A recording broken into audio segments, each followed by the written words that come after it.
Masarap to ah. Wow.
Guys, halo-halo.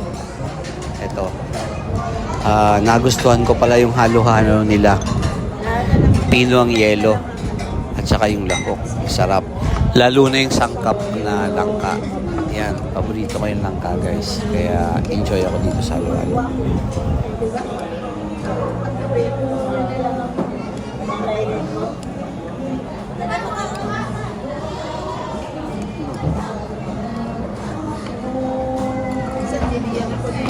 Yung kapitbahay ko kaso dati sasabihin mo dito ka na kumain ng kanalig hindi na kami nagkakaano dahil gabi ka na Nabusog na naman tayo.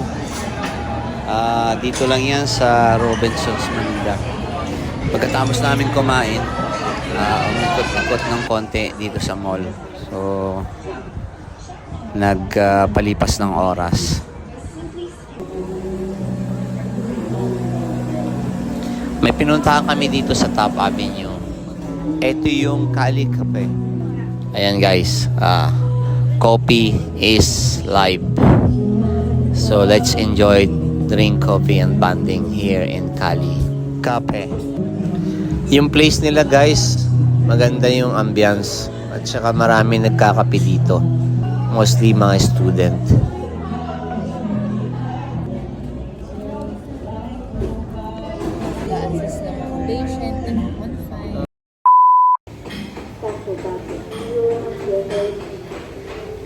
Guys, another day, another vlog.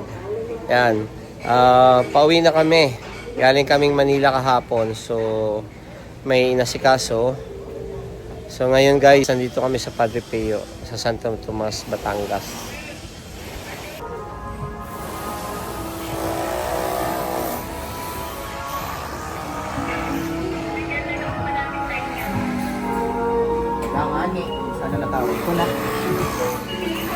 Guys, pasok nga ni tayo dito sa loob. Siya nga pala guys, tuto kayo dito sa loob. Yung ngani, lagi kong naririnig kahit sa ibang lugar na.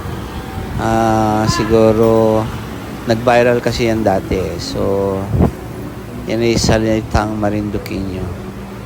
Yung ngani.